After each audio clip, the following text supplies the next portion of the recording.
gente vai fazer, o objetivo, né, principal da Escola de Santidade é nós juntos nos reunirmos em oração para formação, para partilharmos a vida de Cristo, para a gente aprender um pouquinho mais sobre o que é ser santo e para a gente buscar essa santidade no nosso dia a dia, no nosso cotidiano. Os primeiros cristãos, né, diz a tradição da igreja, que eles se reuniam nas casas, né, como eles podiam, muitos deles escondidos, né, muitos feridos, machucados, sem uma orelha, sem um braço, por serem perseguidos. E juntos eles partilhavam a vida de Cristo, especialmente, né, a partir daquilo que os apóstolos pregavam para eles, partiam o pão e buscavam a unidade, buscavam viver em comunidade. Então esse é o objetivo da Escola de Santidade. E sempre que a gente começar as nossas reuniões aqui, a gente vai começar, então, como é uma reunião de formação, de conhecimento, a gente vai começar rezando uma oração que São Tomás de Aquino rezava antes dos estudos, pedindo mesmo ao Espírito Santo que ilumine o nosso coração, que traga sabedoria ao nosso coração. Então, rezemos juntos esta oração. Estamos reunidos em nome do Pai, do Filho e do Espírito Santo. Amém. Criador inefável, que no meio dos tesouros da vossa sabedoria elegestes 3 hierarquias de anjos e as dispusestes numa ordem admirável acima dos céus, que dispusestes com tanta beleza as partes do universo. Vós, a quem chamamos a verdadeira fonte de luz e de sabedoria e o princípio supereminente, dignai-vos derramar sobre as trevas da minha inteligência um raio de vossa clareza.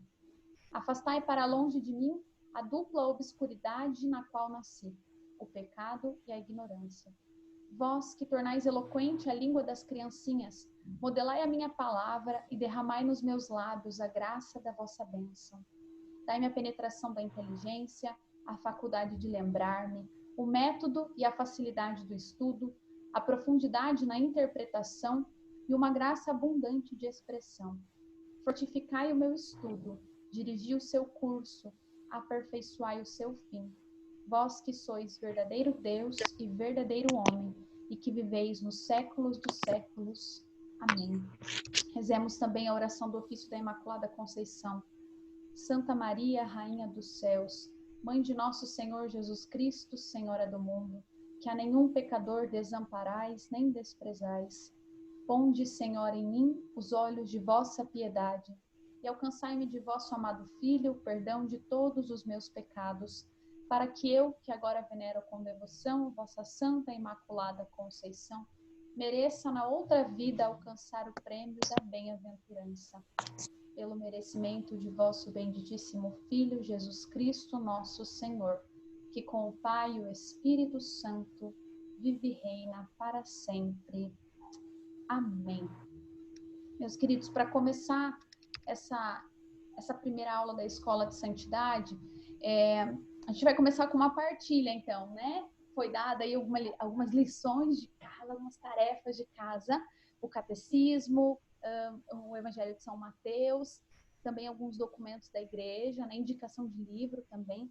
E eu queria que vocês partilhassem agora, um de cada vez, como é que foi, o que vocês anotaram desses estudos, o que chamou a atenção, o que marcou vocês nessa semana de estudos que vocês tiveram, o que de certa forma, né, como Deus falou ao seu coração, o que você sentiu no seu coração. Eu queria que a gente partilhasse isso um pouquinho, e enquanto vocês vão partilhando aí, eu vou adicionando aqui o pessoal que tá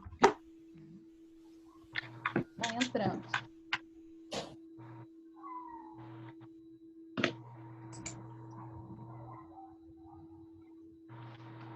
De cada vez. Boa noite. Boa noite. Bom, então vou começar eu devo ser o mais velho aí da turma, então vou começar por mim. Sobrenome e cidade, porque estamos aqui em muitos estados, muitas cidades. Eu sou Eliseu Rocha, sou de Curitiba, faço parte da Missão Fonte do Encontro, uma comunidade católica de Curitiba. Diga, Eliseu. Partilhar bem rapidinho, assim, 2 coisas que tocou muito no meu coração na volta desses estudos aí, né? Foi muito providente de Deus você fazer esse convite, porque, na verdade, eu estava querendo fazer uma reciclagem. Então, E foi no momento que Deus pediu para nós, tanto para mim como para a comunidade, para que a gente pudesse recomeçar. Então, foi muito propício. Né? Na Gáudio, né, me chamou muita atenção que ela vem trazer realmente a realidade que a gente está vivendo. Ela já começa falando das alegrias, das esperanças, as tristezas e angústias do homem de hoje. Nada mais, né, do que a gente está vivendo nos dias de hoje e trazendo esse consolo que os discípulos de Jesus Cristo, que foi o início da tua fala aí, né, que no início os cristãos se escondiam para partilhar a Bíblia, para partilhar a sua vida. Então ela vem reforçar essa necessidade dessa partilha, de nos colocarmos mesmo como discípulos e missionários, igual o documento da Aparecida. Mateus, né, dispensa palavras, o Sermão da Montanha, né, que vem confirmar mais uma vez que a gente assume nossa cruz, o nosso chamado, e viver essas bem-aventuranças assim, não só de palavras, mas na própria vida, que é aquilo que você trouxe também da santidade. Então, estou muito feliz de poder aprender um pouquinho aí com vocês, partilhar um pouco do que eu possa ter vivido, não que eu saiba, mas vivido pela minha experiência de vida. E o catecismo, né, que traz também para a gente, né, esse momento rico, né, da unidade com a igreja, né? Viver esse magistério da igreja, enquanto os muitos querem viver o seu eu, nós aí no estudo da palavra, nos documentos e no catecismo viver essa unidade com o Papa, com os nossos bispos, com a igreja local. Muito importante. Um prazer estar com vocês. Prazer é nosso, irmão. Louvado seja Deus. Vamos lá, vamos partilhar. Quem está entrando agora, a gente já fez a nossa oração. Estamos partilhando um pouquinho dos estudos que foram direcionados para essa primeira aula.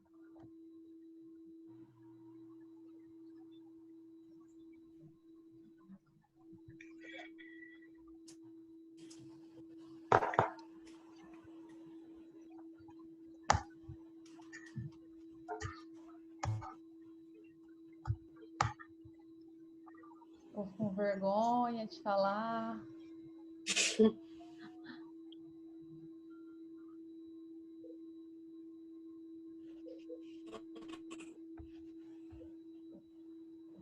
Bom, vou falar aqui um pouquinho, partilhar um pouco sobre o que eu estudei.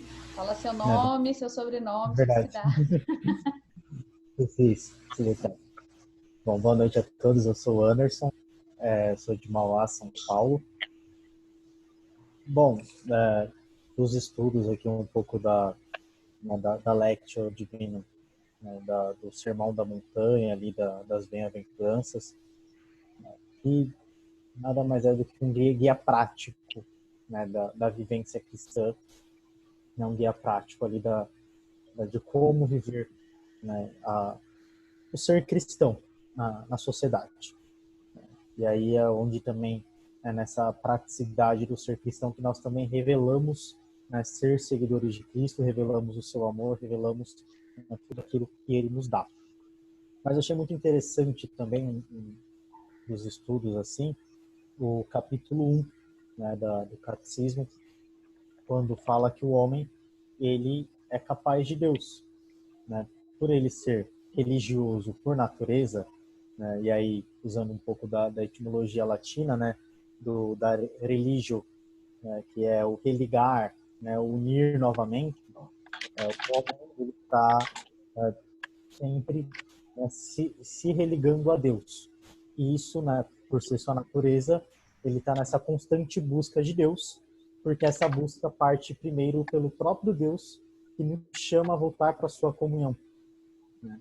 E isso se dá também pela nossa criação, né? Que somos, como lá diz no Catecismo, nós somos criados por Deus e para Deus, né? E aí, esse chamado que parte de Deus, nós, ao ouvir e livremente aceitando, né, vamos encontrar a verdade e a felicidade, né? Já que Deus também é o sumo bem e a sabedoria absoluta. E o próprio Deus que nos chama também dá as vias de acesso para que possamos encontrá-lo, né? Nós, sendo criatura, temos dentro de nós, né, os traços do Criador. E isso nos impulsiona a ir incessantemente ao seu encontro, né? Então nós temos os traços de perfeição e bondade do Criador. Então, por isso, nesse caminho que nós traçamos, né, em busca de Deus, né, e também pela razão natural, nós somos capazes de pensar e afirmar, primeiramente, na existência de Deus.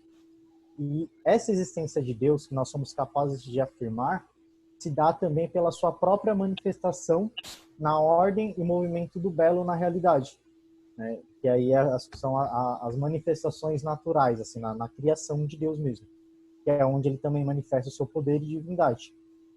E também pela razão que nós temos, somos capazes de afirmar que Deus é causa primeira e última das coisas. Então, tudo surge por ele e, como causa última, tudo também volta para ele. Mas aí, somente pela razão, nós vamos ficar apenas na teoria de Deus. Vamos dizer da sua existência, vamos poder afirmar a sua existência, o seu poder, a sua divindade, né, a transcendência de Deus, um ser absoluto e que estamos indo em direção a ele, mas vai faltar algo, que é a intimidade, né, que somos chamados a criar com ele pela religião, pela religio, né, que é o ato de se ligar com o divino, que aí é onde entra a fé, que é somente pela fé, né, que Deus se revela aos homens e cria essa intimidade com eles, né? Então, isso também não quer dizer que que a fé se opõe à razão, pelo contrário, né, ela complementa a razão, né? E aí, né, temos também uma carta apostólica de São João Paulo II, né, a Fides et Ratio, que diz muito bem isso, um pouco sobre a razão e fé, né, que são como duas asas, né, que nos eleva para a contemplação da verdade, né? E aí é esse desejo de conhecer a verdade, né, que a razão e a fé nos leva, nos impulsiona até Deus, né? E aí também tem a comunicação com Deus, né, que nós devemos nos dirigir a Ele, né, na nossa limitação humana, né, nós somos seres limitados, então nós só podemos nos dirigir a Ele dentro da nossa limitação, do nosso conhecimento e da nossa linguagem acerca de Deus. Mas nós temos que ser isso de uma forma purificada, como diz o catecismo, para que não reduzimos, né, Deus no limiar do imaginativo e na nossa limitação, né? Então, quando nós purificamos essa nossa limitação, e também por conta da fé, nós temos o acesso a entrar nesse mistério de Deus, né? Mesmo que seja incompreensível para a nossa razão, porque ela é natural e é limitada. Mas pela fé, somos iluminados a entender e a vivenciar esse mistério de amor, né? Então, nós somos capazes de Deus pela natureza que procede do próprio Deus. E é na crença que é afirmada na razão, né, nós somos capazes também de encontrá-lo, né, e essa busca de encontrar a Deus é impulsionado pelo próprio Deus, né? Então, isso é uma coisa que eu achei muito interessante desse primeiro capítulo, que é como que Deus, ao nos criar, já coloca em nós essa busca por Ele, para que nós não vivamos afastados de Deus, mas sim sempre buscando incessantemente cada vez mais criar intimidade, comunhão com Deus. Exatamente. Então, para a gente começar, o Anderson já deu um norte bem legal aí, para a gente começar os nossos estudos. Por que, Chay, que você sugeriu, então, o primeiro capítulo do Catecismo da Igreja Católica? Porque esse é um capítulo-chave para a vivência em Deus. Porque esse capítulo, arriscaria dizer, é um dos mais importantes do Catecismo, justamente porque dá ao homem a consciência daquilo que ele é de fato, de quem ele é de fato. Lá no Catecismo, então, está escrito assim, no parágrafo 45, já nesse primeiro capítulo, no finalzinho do capítulo: o homem é feito para viver em comunhão com Deus, no qual encontra sua felicidade. Quando aí, citação de Santo Agostinho no Catecismo: quando eu estiver inteiramente em vós, nunca mais haverá provação. Repleta de vós por inteiro, minha vida será verdadeira. Então, a primeira coisa que para ser santo, para viver em Deus, eu preciso entender é que Deus me quer nele. Deus me criou para ser dele, para viver em intimidade com ele, para viver em comunhão. O homem é capaz de Deus no sentido que ele pode alcançar a natureza divina, ele pode se unir como uma união esponsal mesmo, um matrimônio eterno para com Deus, né, com Deus. E enquanto o homem tem essa busca de Deus, da mesma forma, Deus busca o homem. Então, quanto mais eu busco a Deus, mais eu o encontro, e quanto mais eu me encontro nele, quanto mais eu conheço quem ele é, quanto mais eu amo quem o Senhor é, mais feliz eu sou. Então, veja, a felicidade, a bem-aventurança de que Jesus vai falar depois, no Evangelho de São Mateus, acontece justamente quando há comunhão entre o homem e Deus. Como é que eu vou ser puro de coração? Como é que eu vou ser pobre de espírito? Como é que eu vou ser paciente? Como é que eu vou ter sede de justiça? Quando eu vou, né? Não como, mas quando eu vou, quando eu estiver em Deus, quando eu tiver comunhão com Deus, quando o meu coração for inteiramente dele. E é por isso que, para a gente começar a escola de santidade, esse foi o primeiro passo, nós entendermos, eu e você entendermos que Deus nos quer numa intimidade, numa comunhão. A gente vai ver ao longo dessa aula que desde os nossos primeiros pais, né, Adão e Eva, já havia essa comunhão, já havia essa intimidade. O problema é que essa intimidade foi rompida, foi quebrada. E a santidade, a gente vai ver que é justamente o retorno a essa intimidade. E nessa primeira aula, não passou aqui o negócio, agora foi. E nessa primeira aula, a gente não poderia, se a escola é de santidade, se a gente quer ser santo, se a gente quer aprender a ser santo, a gente não poderia falar dos santos, né? Não falar dos santos. Aqui tem santos, talvez alguns você conheça, alguns não. A gente tem desde Santa Joana d'Arc, São Pedro, São Paulo, Padre Pio. Talvez algum daqui seja teu santo de devoção. Eu queria que você olhasse um pouco para essa imagem. Talvez o seu santo de devoção esteja aí. E você pensasse um pouco na história desse santo. Na história desse santo. Então, se você conhece algum deles, né? A gente tem ali Santa Joana d'Arc. Vocês estão vendo a mãozinha na tela? Sim? Sim. Ótimo. Gente, Santa Joana d'Arc, Santa Teresa d'Ávila, o Carlo Acutis, né? Nosso futuro santinho. A gente tem Terezinha, Gema Galgani, Beata Imelda, Santa Ana e São Joaquim, Dulce dos Pobres, São Pedro e São Paulo. Meu Deus, essa aqui eu nem sei quem é. Quem é? Santa Maria Madalena! Hoje é dia dela. Santa Maria Madalena. A gente tem Tomás de Aquino, São José Maria Escrivá, Santo Inácio de Antioquia, Santa Catarina de Sena, Beata Chiara Corbello. A gente tem aqui no cantinho São Boaventura, Marcelinho Câmara, futuro beato ali de Florianópolis, São Luís Maria, Maximiliano Kolbe. Olha um pouquinho, escolhe um. Escolhe um. Se você conhece a história, pensa na história desse cara, na história dessa mulher.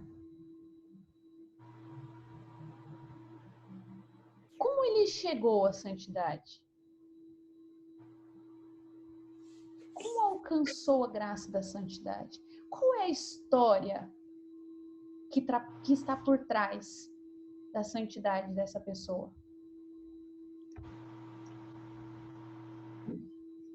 Para a gente começar a falar de santidade, a gente precisa entender que em cada momento da história, em cada momento da humanidade, e nos momentos, inclusive, né, de forma muito especial, nos momentos mais difíceis da humanidade, onde a sociedade, onde aquele povo, aquele rebanho precisa da face de Cristo, Deus levanta um santo. Cada um daqueles santos e cada um dos santos que nós conhecemos, do seu modo, a sua maneira, no seu povo, no seu momento, no momento da história, em que a história acontecia, foi levantado por Deus para resplandecer a face de Cristo naquele momento. O Papa Francisco, na Gaudete Exsultate, diz assim: cada santo é uma missão. É um projeto do Pai que visa refletir e encarnar no momento determinado da história um aspecto do Evangelho. Ou seja, cada um de nós, ao nosso modo, nos nossos lugares, nos nossos trabalhos, nas nossas famílias, nas nossas personalidades, nos nossos temperamentos, nós somos chamados a refletir a face de Cristo, que é a santidade, e que nós vamos ver agora, para o povo, para o rebanho, para a humanidade que precisa. Se a gente olha, por exemplo, Santa Teresa d'Ávila, que foi levantada dentro de um mosteiro, no meio de irmãs que estavam passando por um problema de oração, por um problema estrutural.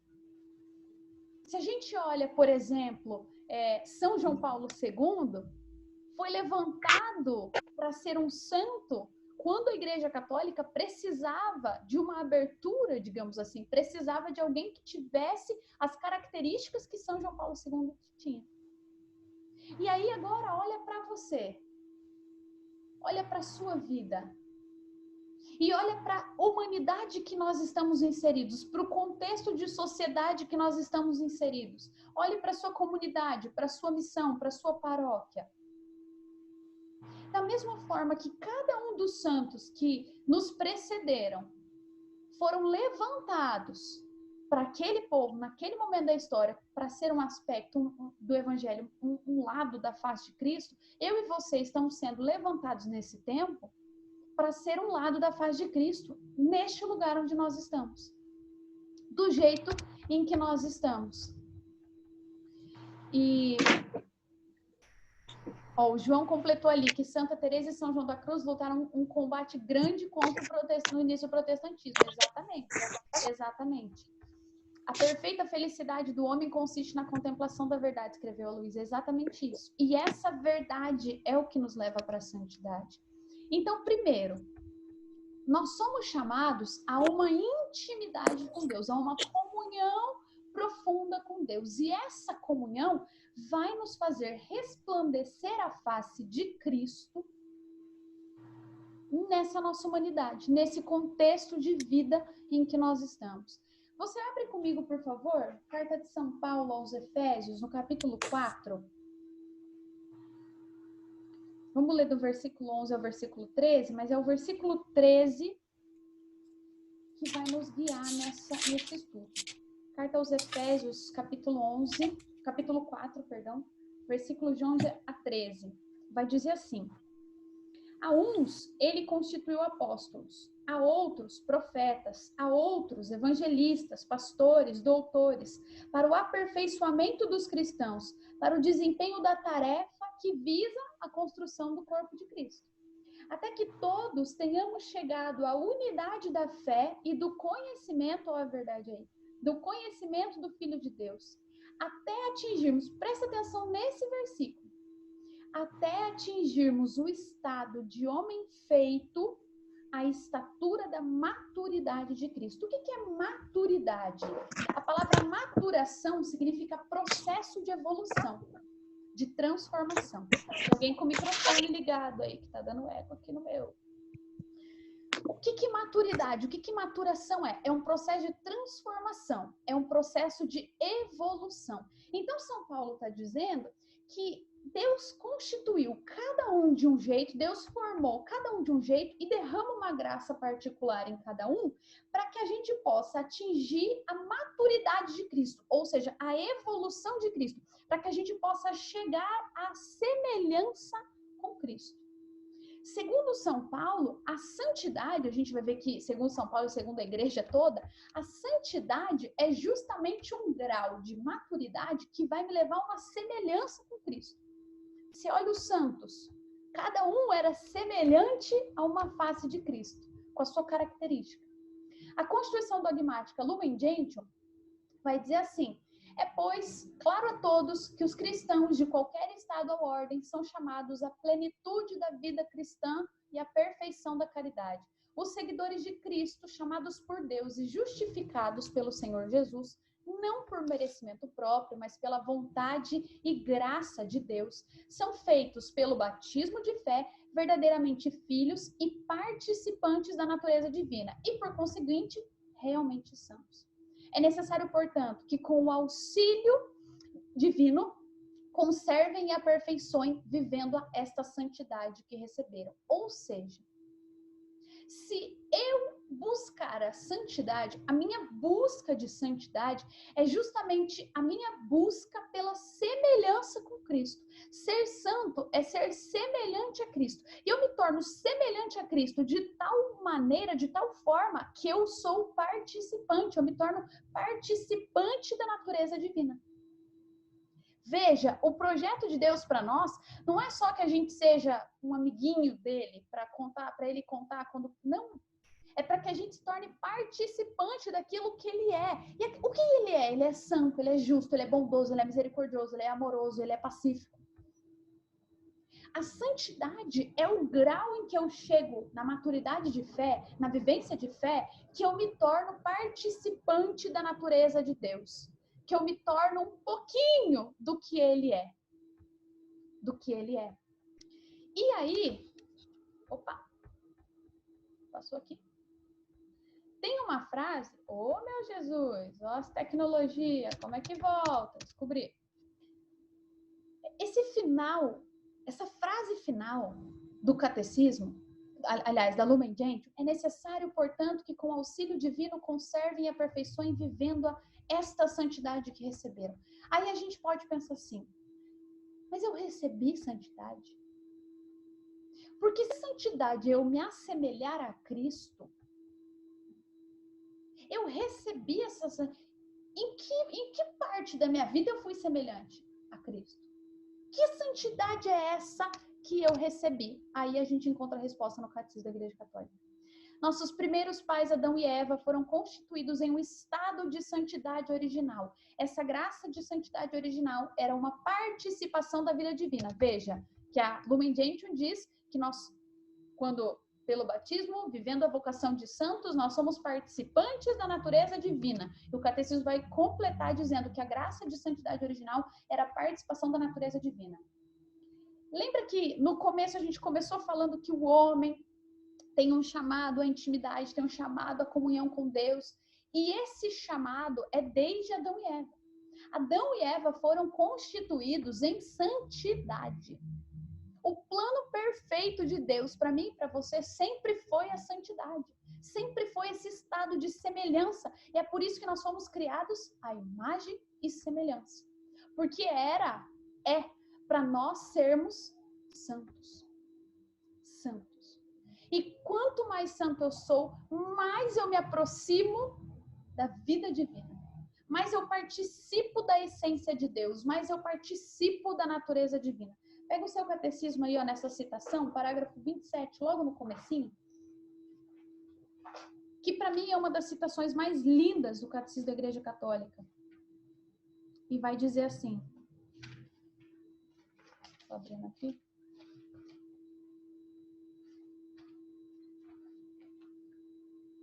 Veja a citação que está logo abaixo do parágrafo 27. O aspecto mais sublime da dignidade humana está nessa vocação do homem à comunhão com Deus. Quando eu vivo plenamente a minha humanidade nesta terra, quando eu vivo esta vida, de que forma eu vivo esta vida terrena com plenitude, de que forma eu vivo esta vida com abundância, quando eu sou santo.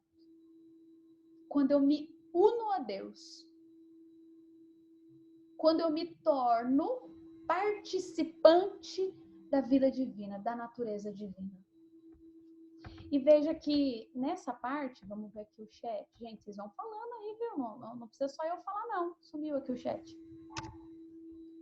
Achei. Vocês podem ligar o microfone, me interromper e falar também, viu, galerinha? Vamos abrir aqui. O Dani. Andar em santidade é viver segundo os padrões da palavra de Deus e não conforme os padrões do mundo. É não se contaminar com as coisas que são abomináveis ao Senhor, pois devemos agradar a Deus, não aos homens. A Luísa, a finalidade dos sacramentos e da vivência da religião é essa, voltar à perfeita comunhão. Exatamente, exatamente. E veja, sobre essa comunhão, tem um detalhe muito importante que a teologia do corpo vai nos ensinar. A gente vai estudar na Escola de Santidade um pouquinho de teologia do corpo, ela vai estar muito misturada em muitas coisas que a gente vai estudar. Para quem não sabe, a teologia do corpo foi um conjunto de catequeses que São João Paulo II fez, né? Então, o Papa João Paulo II fez sobre o corpo, sobre a sexualidade e sobre como essa é a nossa forma de ser imagem e semelhança de Deus. É no nosso corpo, é na nossa vida corpórea, terrena, que Deus se assemelha a nós, né? Ou melhor, que nós nos assemelhamos a Deus. E uma das grandes chaves para a gente entender a teologia do corpo é o conceito de Eros. O que é o Eros? Para você entender comigo o que é o Eros. Imagina que nós temos um foguete. Pensa que a NASA construiu um foguete, um grande foguete. Esse foguete, quando ele vai ser lançado, ele está apontado para as estrelas. E aí, quando ele é lançado, ele vai subindo e ele vai se partindo, né? As partes vão caindo para que ele vá tomando impulso, né? Ele vai pegando propulsão até chegar nas estrelas, até alcançar o céu. Esse foguete pode estar direcionado para o lado? Pode estar direcionado para baixo? Não.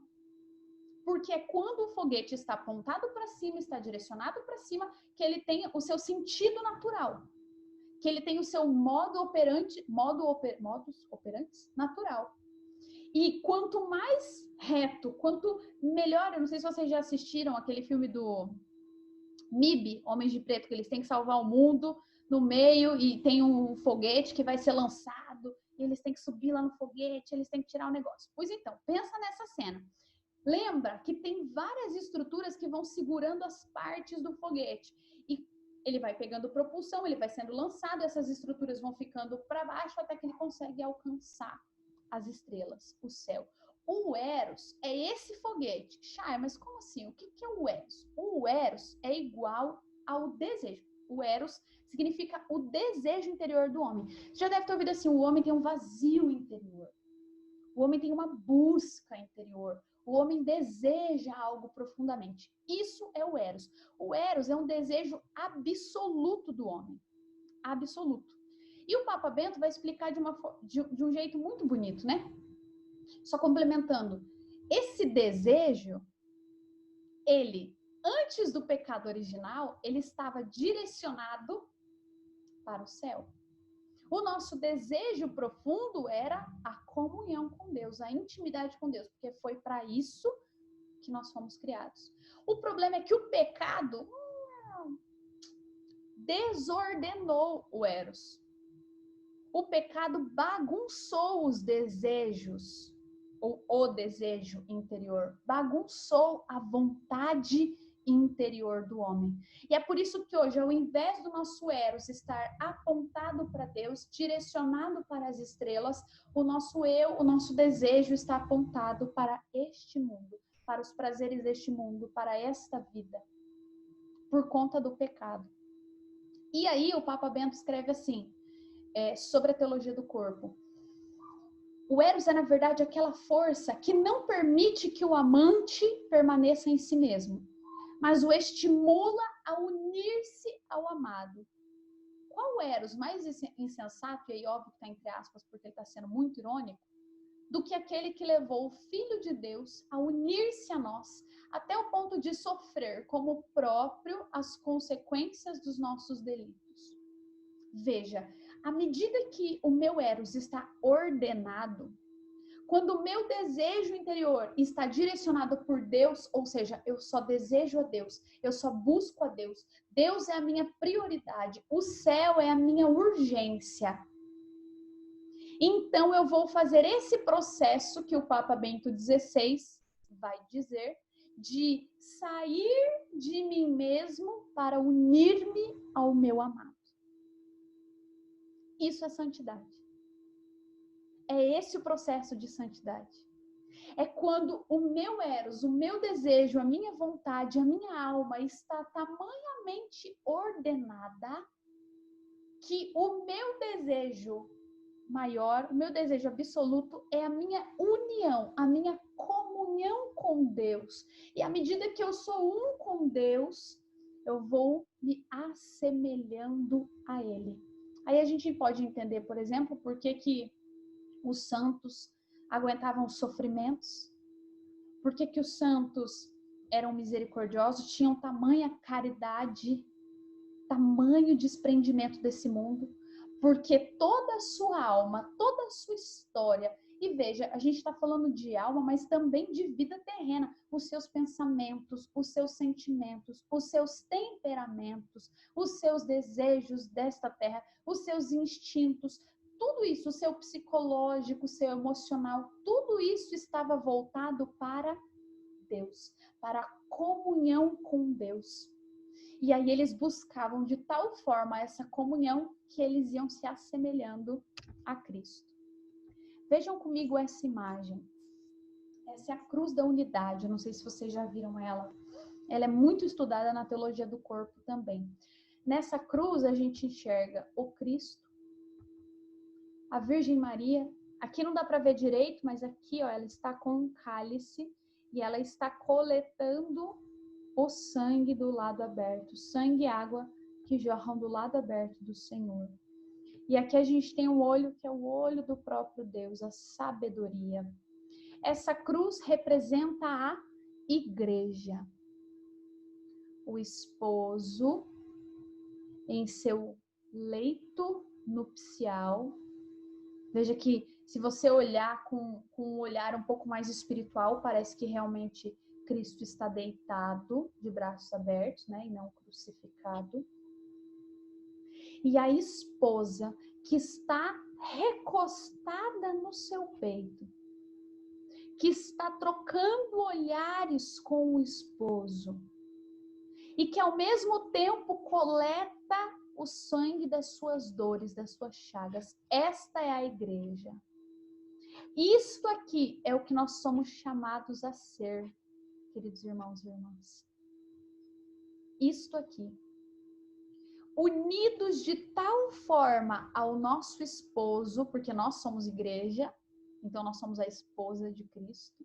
Então, unidos de tal forma ao nosso esposo, que a nossa vida vai ser um eterno coletar das dores de Jesus, vivenciar, trazer em nosso corpo o morrer de Jesus, como diz São Paulo, para que também a vida de Jesus permaneça em nós. Dani abriu o mic. Quer falar? Não? Chay, Oi. só fazendo uma adendo que eu disse do Eros, né? Tem a citação ali da teologia que o Papa Bento XVI fala, trazendo um pouco sobre só uma noção, né? E já da Grécia Antiga, onde ainda não existia o cristianismo, né? Mas lá eles já diziam do Eros, né? E toda na mitologia grega e tudo mais, o Eros não era tratado, né, como um dos deuses, né? Ele era um ser divino. E o que o Eros fazia na mitologia grega? Ele era o elo de ligação entre os deuses e os homens. De que forma? Em que ele fazia exatamente isso, né? Essa união do amante com o amado.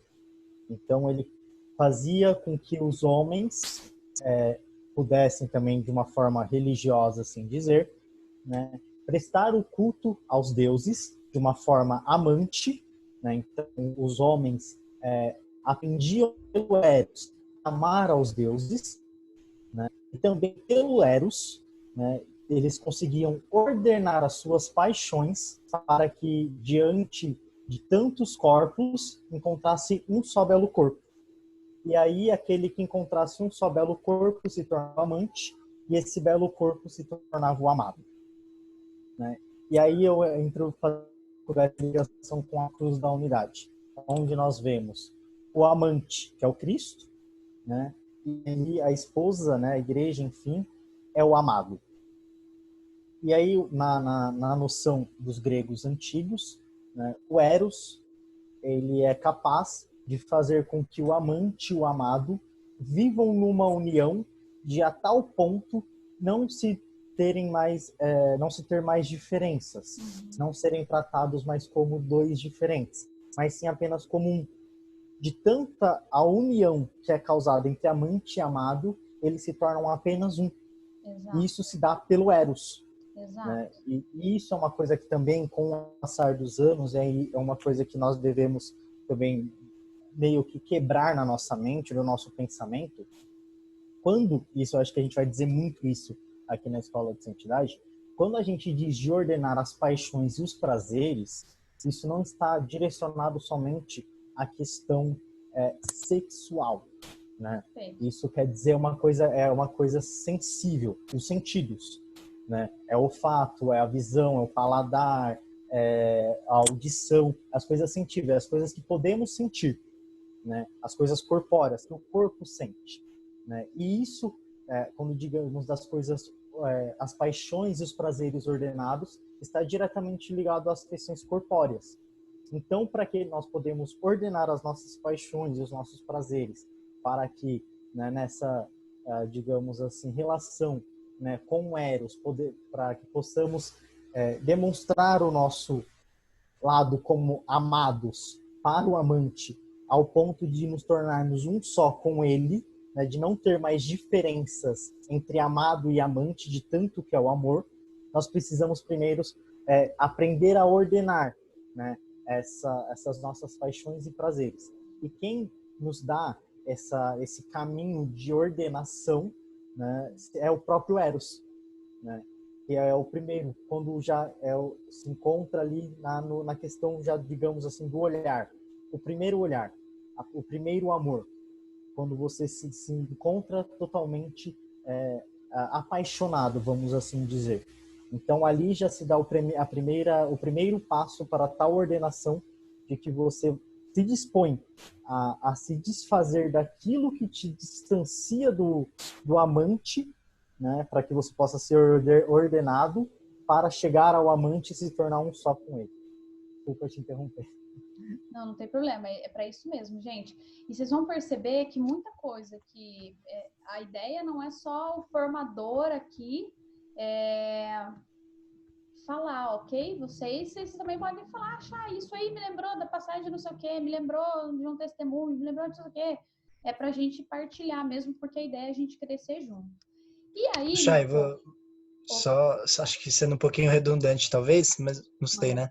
Mas isso que o Enzo falou do Eros, né? E você trouxe também pra gente, o pecado quando ele entra na humanidade, ele entra afetando justamente esse desejo de comunhão da criatura com o Criador, né? Então, e aí o Anderson falou, e é perfeito, né, Anderson, na colocação de essa desordem é nos nossos sentidos, né? Ela acontece nos nossos sentidos. Então, por que quando a gente olha para a vida dos santos, e aí eu cito aqui São Francisco, quando ele está em algum momento de tentação, ele se joga numa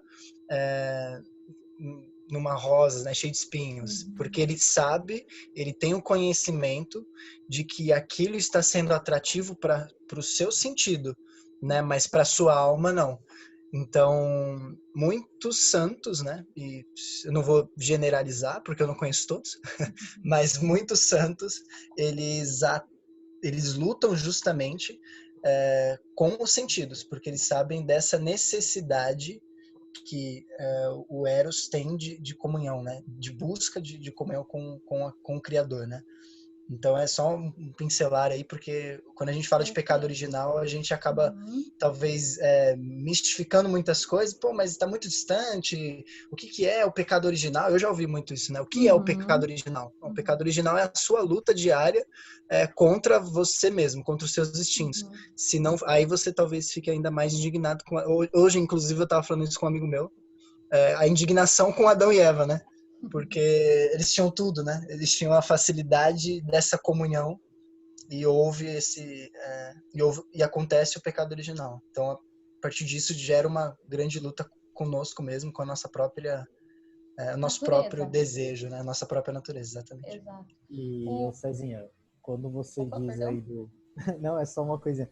Ele citou, né, um pouco da história de São Francisco, né, de se jogar na roseira cheia de espinhos, enfim. O Eros, ele nos impulsiona um amor violento, né? A teologia do corpo vai depois intitular o amor em si como Eros, né? O último estágio do amor é o Eros, depois do ágape, depois do ágape. Então, porque o ágape, o filia, enfim, são esses caminhos que o Eros nos dá, né? O Eros é um amor violento, né? O amor violento. E essa questão da comunhão, da unidade, de se tornar um só com o amante, com Deus, né? Que é o nosso Pai Criador, enfim, se torna algo violento, não só para nós, né? Mas vemos isso também no próprio Cristo, que é a manifestação do amor do Pai.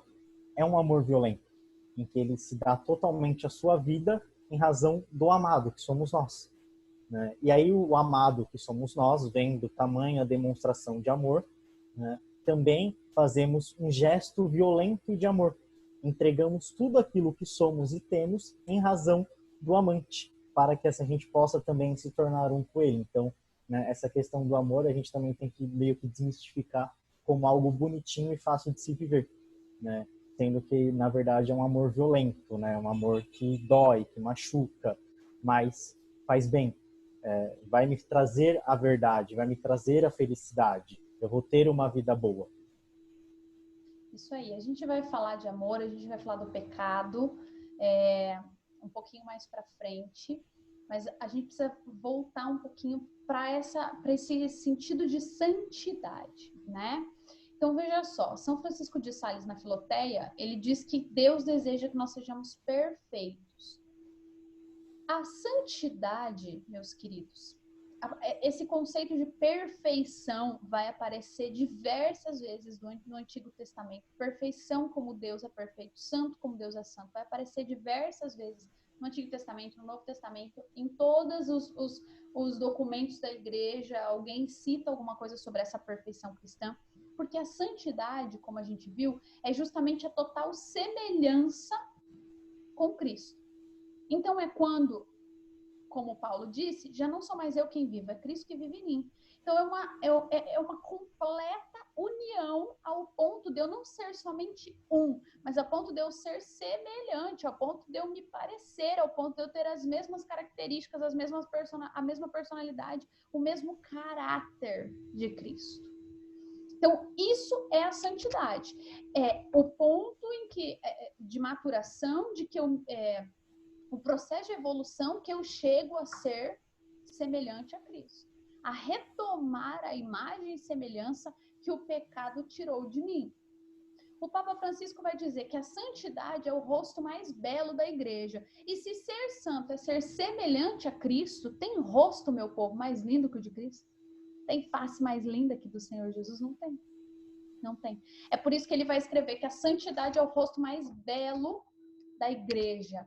São José Maria Escrivá vai dizer assim, e essa frase é imensa, é imensa. Antes de ler, eu já quero falar que eu sei que deve ter muita gente com o cérebro fundindo, assim, com a cabeça explodindo, tipo, meu Deus do céu. É assim mesmo, é assim mesmo. Primeira aula é assim, a gente meio que se mata no conhecimento. Aos poucos a gente vai juntando as informações. É por isso que é importante a gente ter o caderno, a gente anotar o que a gente acha interessante, esse PDF depois vai lá pro grupo para você ver, reler, printar, puxar, publicar, fazer o que você quiser com ele, para a gente ir aderindo tudo isso e vivendo isso. Então, São José Maria vai dizer aqui, temos que ser santos.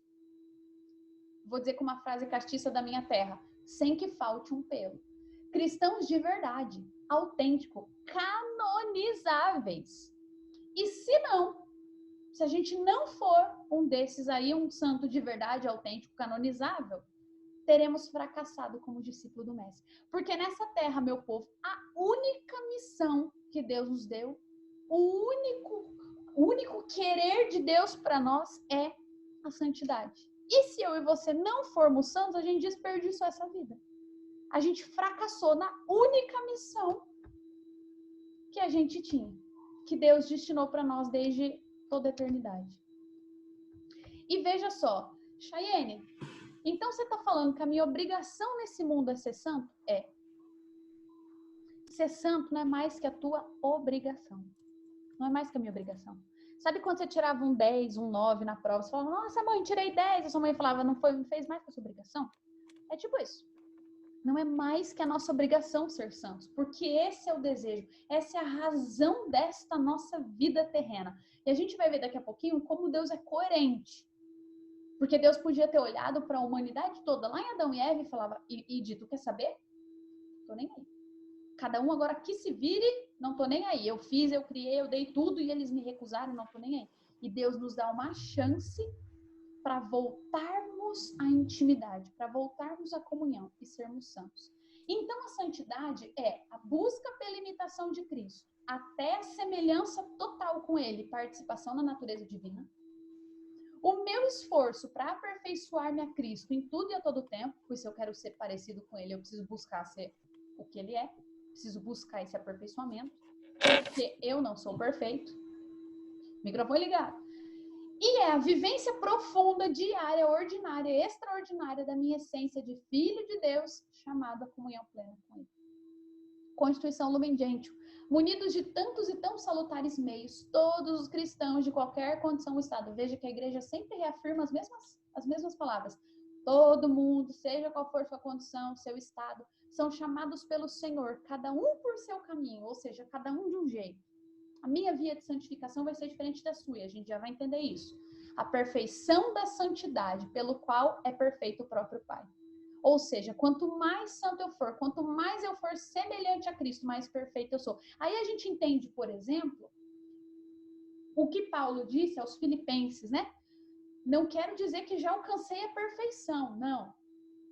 Mas o que importa é que, não importa o grau a que chegamos, a gente progrida, a gente cresça. É isso aqui.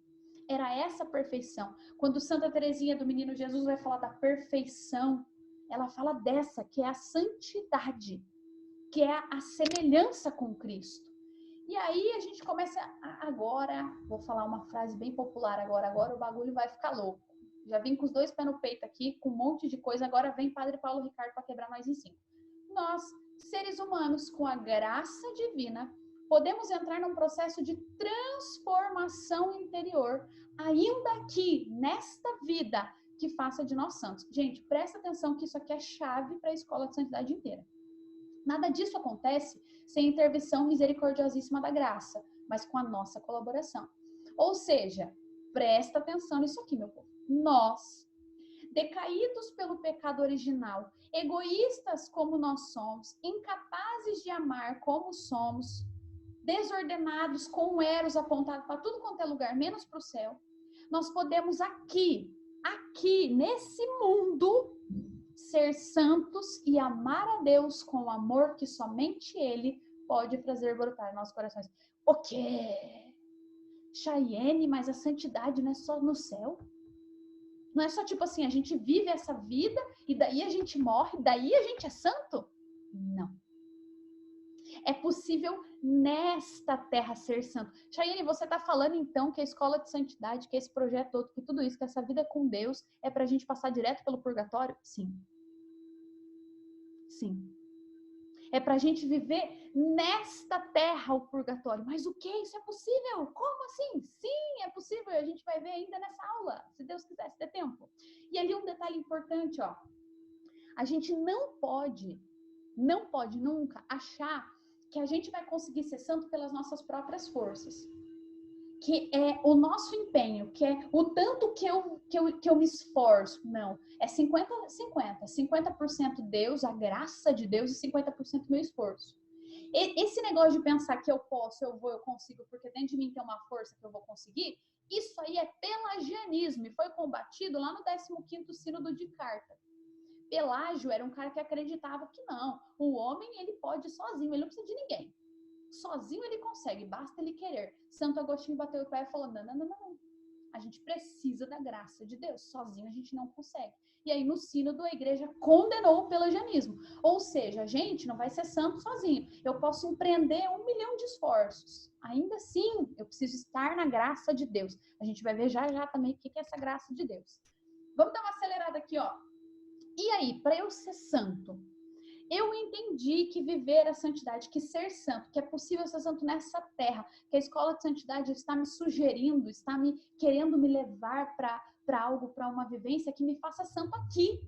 que eu não tenho que esperar no céu, que eu não tenho que esperar a igreja me reconhecer, mas aqui, nessa terra, que essa minha vida, que esse meu corpo, que esse meu rosto, que esse meu cabelo, que esses meus dentes, é desse jeito, é nesta terra, é agora, é no meio do povo em que eu estou, é no meio do meu trabalho, da minha família, desse jeito. E como que eu vou ser santo? Como que eu vou me assemelhar a Cristo? Eu preciso forjar o meu caráter. O caráter, ele é um composto, né? É composto, é formado por parte do meu temperamento, ou seja, parte da minha essência de emocional, psicológica, psíquica, parte pelas minhas experiências, parte pelas minhas aprendizagens, parte pelo ambiente em que eu fui criado. E tudo isso, amado, precisa ser formado, precisa ser forjado. O que é forjar? É colocar no molde. Então, para eu ser santo, eu preciso trabalhar o meu caráter, eu preciso trabalhar quem eu sou, na totalidade, não é só minha alma, não é só rezar 3 Pai Nosso, 2 Ave Maria, 1 terço na missa domingo. Eu preciso trabalhar quem eu sou, os meus sentidos, os meus sentimentos, as minhas emoções, as minhas atitudes, os meus pensamentos. Eu preciso trabalhar tudo isso. Eu preciso pegar tudo isso e colocar na forma do amor de Deus. Na forma do fogo do Senhor.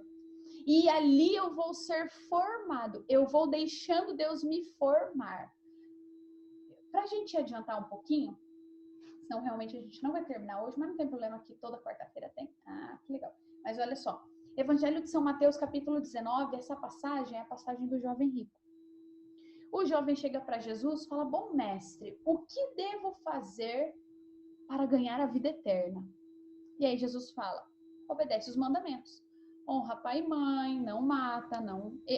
Aquilo que está ali listado, né, em laranja, ama teu próximo como a ti mesmo. Jesus vai falar para ele. E aí o jovem rico vai responder: mas eu já faço isso. Aí Jesus responde o quê? Pois então, pega teus bens, vende, dá aos pobres, e depois vem e segue-me. Uma coisa, e a gente já vai ver uma citação sobre isso, de um grande padre que eu gosto muito. Uma coisa é as minhas obras exteriores. Uma coisa é eu não matar, eu não pecar, eu não furtar. É como se Jesus estivesse dizendo para o jovem rico: você não mente? Parabéns. Você honra teu pai e tua mãe? Parabéns, hein? Você não peca contra a castidade, ó. Show. Você vai ganhar o céu se você honrar pai e mãe, não matar, não pecar, não furtar, não... Vai. Isso aqui, essas obras, esses não, é o primeiro passo. É para quem acabou de se encontrar com Jesus. Isso aí é o primeiro degrau. Isso aí são as primeiras moradas. É o início, é antes da primeira via, que a gente vai entender o que é via já de santificação. É antes da primeira via, isso é o começo. Agora, para ser santo, eu preciso ir além. Não é só não matar, não pecar, não mentir, não falar mal do irmão. Não. Eu preciso dar um passo a mais. E qual é esse passo a mais? Qual é esse algo a mais? É justamente a interiorização das leis e do profundo amor de Deus. Ah, meu Deus, Shaina, agora começou a fundir minha cabeça. Você tá falando de santidade, aí você falou de caráter, aí você falou de pecado, aí você voltou para... Ah, meu Deus do céu. Vamos lá. Se santidade, volta sempre lá na explicação, no significado de santidade. Se santidade eu me assemelhar a Deus, quer dizer que ser santo me assemelhar a Cristo, quer dizer que ser santo não é só eu não fazer um monte de coisa. Ser santo é eu também fazer um monte de coisa. E por que Jesus deixou esses 3 mandamentos de fora das ordens? Porque esses são os mandamentos de interioridade. O amar a Deus, ele é um mandamento que começa interior. Começa de alma. O não tomar seu santo nome em vão é o temor a Deus, que é uma virtude, é um dom do Espírito Santo. O guardar domingos e festas é a obediência. Ou seja, o Senhor estava falando para o jovem rico, o Senhor Jesus estava falando para o jovem rico. Tudo que você já não faz, tudo que você deixa de fazer, essas obediências todas que você tem a estes 7 últimos mandamentos, maravilhoso, mas é preciso mais. Você vai entrar no reino do céu se você fizer isso, você vai entrar. Mas o chamado de Deus para nós não é apenas entrar no reino, é sermos santos. E santos nessa terra. E para ser santo nessa terra, eu preciso fazer essa interiorização. Esse retorno adentro de mim. Essa volta ao Éden. Porque lá no Éden eu tinha isso. Lá no Éden eu era íntima. Lá no Éden eu tinha comunhão com Deus. O homem tinha comunhão com Deus. Portanto, eu preciso retornar, fazer essa volta, essa interiorização, para que eu possa ser santo. Joãozinho diz, não é à toa que um dos livros que guiou a vida de Santa Teresinha foi a Imitação de Cristo. Exatamente, a gente vai falar disso aí já. Forjar o caráter. Minha gente, santidade...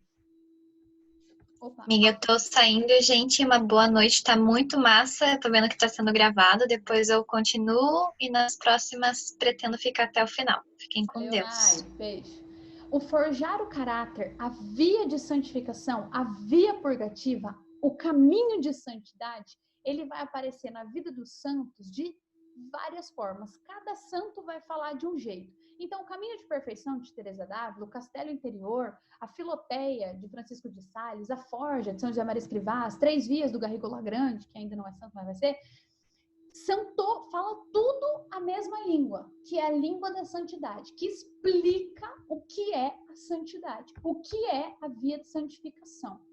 Pensa que essa via de santificação, essa santidade, ela é pegar a pedra bruta que nós somos e transformar no diamante. É pegar essa pedra e, tirar os excessos. E podando até achar o diamante, até ficar perfeito. E pegar aquela pedra que está toda podada e botar no fogo, e tirar do fogo e botar na água. E trabalhar. A santidade é um exercício. É um exercício. Tanto que São Paulo, na primeira carta aos Tessalonicenses, no capítulo 3, vai dizer assim, capítulo 4, né? Vai dizer assim, no mais, irmãos, aprendeste de nós a maneira como deveis proceder para agradar a Deus, e já o fazeis. Ó que belezinha. Você já aprendeu que você tem que seguir os 10 mandamentos. Parabéns, jovem rico. Tá seguindo.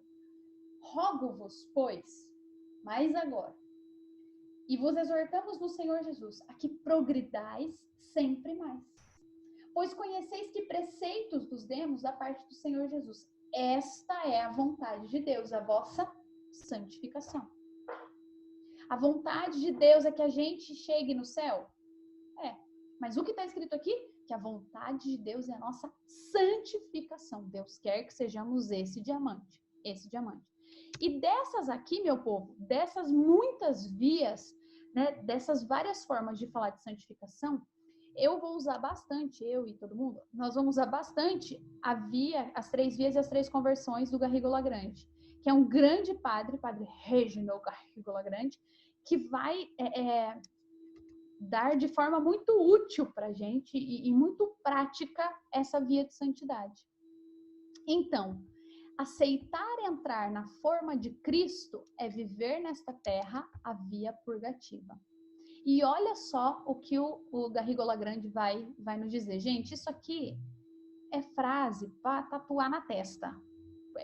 Isso aqui é incrível, olha isso. Pode-se dizer que muitos pensam assim, no final das contas, basta que eu me salve. Não preciso ser santo. Eu chegando no céu, tá bom. Eu entrando no céu, tá bom. Que não seja necessário ser um santo que faça milagres e cuja santidade seja oficialmente reconhecida pela igreja, é verdade. Mas para ir ao céu, é preciso empreender o caminho da salvação. E este não é o mesmo caminho da santidade? No céu, só haverá santos. Olha que grandioso. No céu, só haverá santos. Seja estes que entram imediatamente depois da morte, ou seja, os que tiveram a necessidade de ser purificados antes do purgatório. O que Garrigou Lagrange está nos dizendo? O que a escola de santidade pretende? Que você chegue no purgatório? Não, que você vá direto para o céu. que você pule o purgatório, que você viva nesta terra a sua via purgativa. Chayane, o que é via purgativa? Purgar é uma palavra do latim que significa purificar. A via purgativa é nesta terra, nesta vida, que esse corpo, desse jeito que nós somos, desse jeitão, nessa família, irmos purificando a nossa alma, os nossos sentimentos, os nossos pensamentos, as nossas ações. A alma vai sendo purificada dos rastros do pecado e ordenada para Deus. Ou seja, o Eros, isso é a via purgativa. O meu desejo por Deus, que estava apontado para 300 mil coisas, volta a ser ordenado para Deus. A saída, a via purgativa é a saída da alma do estado de morte, que é causado pelo pecado mortal, a fuga dos pecados veniais e a busca contínua e insistente das virtudes. No Castelo Interior ou Moradas, Santa Teresa d'Ávila vai dizer que as moradas ali da primeira à sétima são divididas em 3 partes. As moradas ascéticas são essas. É a via purgativa, que é a primeira, segunda e terceira morada. Que ela vai dizer que veja como os pensadores, né? Teresa d'Ávila, doutora da igreja, Padre Garrigola Grande, que futuramente também eu acho que vai ser doutor da igreja, junto com o Bento XVI, veja como eles se juntam, se unem, falam tudo da mesma coisa, tudo dessa santidade, dessa santificação nesta terra aqui, nesse planeta Terra, planeta Água que nós vivemos. Porque ela vai dizer que as 3 primeiras moradas é justamente eu encontrar-me com Jesus, então eu tenho um encontro pessoal com Deus, eu descubro que Deus me ama, eu descubro que Deus quer a minha comunhão, eu descubro que eu quero ser santo, que eu preciso ser santo. Eu tenho esse desejo de santidade, então aí eu vou começar a dar os passos, que é a fuga do pecado mortal, a fuga, a renúncia profunda do pecado mortal, o ódio, o asco, o nojo, a raiva, seja lá o que for, do pecado mortal, o ranço, tá na moda essa palavra, o ranço do pecado mortal, a fuga do pecado venial e a busca pelas virtudes. Essa via, veja, o caminho de santidade, ele se divide em 3 vias. A via purgativa, então, que é essa, e veja só, trata da purificação dos sentidos externos e internos. Aí a gente entende aquilo que o Cezinha comentou do pecado original, né? Que o pecado original distorceu, desordenou os nossos sentidos. Então é por isso que a purificação, essa via purgativa, vai ordenar de novo os nossos sentidos, as nossas paixões, a nossa inteligência, a nossa vontade, pela mortificação, pelo jejum, pela penitência, pela oração, né? Isso aí, meu povo, essa via purgativa é o que a gente vai começar. É o que a gente está começando agora. Alguns acho que já começaram aí na Terra, né? Tem muito santinho aqui nessa escola de santidade aqui. Então, alguns já devem estar aí dando uns passinhos na via purgativa. A segunda via, então, e ela é chamada da via dos principiantes. Depois a gente tem a via dos adiantados, que é quando eu estou num grau de intimidade e comunhão com Deus, eu estou chegando mais perto dessa santidade aqui nesta terra. Então, os dons do Espírito Santo começam a ser muito claros na minha vida. Então, eu sou uma pessoa sábia, eu sou uma pessoa inteligente, eu dou conselhos em Deus, mas isso de uma maneira bem profunda, não é simplesmente assim sendo, é bem profundo. E, inclusive, a Teresa d'Ávila, né, vai dizer que para esses da via iluminativa, acontecem, para alguns, não para todos, já acontecem as experiências místicas. Aí a gente entende, por exemplo, que ela mesma teve experiências com o próprio Cristo, porque a via purgativa, ela já tinha ultrapassado, agora ela já estava na via iluminativa. A via purgativa é essa, veja, gente, é uma escada. Então, o meu primeiro degrau é esse, e já a gente vai ver isso, da gente se decidir por viver essa santidade nesta terra, de não esperar a outra vida, de não esperar morrer, de não esperar chegar no purgatório. É para ser santo aqui, agora, é para passar direto. É para passar direto. Vocês estão entendendo, gente? Misericórdia, é muita coisa na minha cabeça. É passar direto do purgatório. É fechar o olho lá no leito de morte, ver Nossa Senhora falar, vem, minha querida, vem. Olha o tamanho. Isso não é assim um negócio que eu quero, que a Chayane quer, que fulano, Calabrinha quer, que não sei o que. Não, é o que Deus quer para mim e para você. É o que Deus quer. E se Deus quer, você acha que eu não vou querer? Se Ele é Deus. Se ele é Deus e quer, imagina eu, não tenho nem que querer, eu tenho que fazer. Porque é meu dever ser santo nessa terra, é minha obrigação, não é mais que a minha obrigação. Essa via purgativa, daqui a pouco a gente vai encerrar, tá, meu povo? Essa via purgativa é esse primeiro degrau. Esse primeiro degrau. O segundo degrau é a via iluminativa, então eu já estou um pouco mais adiantada. Na via iluminativa, os pecados mortais já ficaram para trás. E a gente vai falar disso hoje. Já ficaram para trás. Aqui eu ainda tenho os pecados veniais, são os pecados contra a moral. Ainda tenho os pecados veniais, mas eles não são eles que ditam mais a minha vida. Não são eles que mandam em mim. E aí, o passo 3, que daí é a santidade, que daí é a comunhão, é a via unitiva. Que daí são as últimas moradas. Para você que leu o Castelo Interior ou Moradas, eu não sei para você, mas eu tive me bateu um desespero, que eu ia lendo e eu ia falar, misericórdia. Cada morada que eu passava, eu pensava, eu tô no jardim ainda, olhando para a janela do castelo. Nem entrei ainda, nem entrei. E de fato, meu povo, mas é difícil, não é fácil não. Não é brinquedo não, né? Não é brincadeira. Mas, olhando por esse lado, né? De que é desejo de Deus e Deus nos dá a graça dele para que nós cheguemos. Porque também se a gente olhar e falar, meu Deus do céu, Chayenne, isso aí não é para mim. Ser santo, tipo Santa Chayenne, tipo Santa Natália, São Diego, não é para mim, é para você. E você consegue, não porque você consegue, mas porque com os teus esforços, à medida que você se esforça, a graça de Deus te ajuda. A graça de Deus te ajuda. O exercício das virtudes faz parte dessa via purgativa. Então lembra, vamos reforçando aí, para a gente não perder o fio da meada. Ser santo é eu ser unido a Cristo, ter comunhão com Cristo, até me tornar semelhante a Ele.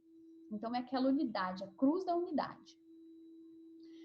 Para eu ser santo, eu preciso então, e eu tô falando de novo de santidade nesta terra, não tô falando de você morrer ir pro purgatório, para queimar lá no purgatório, subir escada, não sei como é que é o purgatório, né? Não sei. Não, eu tô falando nessa terra. Então, para você ser santo aqui, você precisa passar pela via purgativa. Aliás, aqui eu já vou complementar, que essa é a nossa diferença dos protestantes. Os protestantes, eles não acreditam em purgatório, porque eles não acreditam em santidade. Os protestantes acreditam em santidade? Não. Para eles só Deus é santo, nós não. Como é que está escrito na Bíblia que eles acreditam? Pois é, não sei. Mas eles não acreditam em purgatório. Eles não... Por quê? Porque eles acreditam que eles só precisam crer em Jesus para serem salvos. Então, se eu creio, eu sou salvo. Então, eu creio. Na cabeça do protestante, eu vou morrer, e daí vai ter o julgamento, e daí Deus vai ver, esse aqui acreditou em mim. Então, beleza. Então, ele, pronto, vai pro céu. E daí a gente sabe que não é assim. Não é isso que a nossa igreja acredita. Então, ele não acredita que tem um purgatório simplesmente porque ele não acredita que precisa de santidade. Ele só precisa crer. A gente precisa de santidade para entrar no céu. E por isso tem um purgatório. Porque depois que a gente morre, só tem duas opções. Ou é inferno ou é céu. O purgatório não é uma terceira opção, ou não é um estágio, não é uma fase. O purgatório faz parte do céu. Tá junto com o céu. Tá ligado ao céu.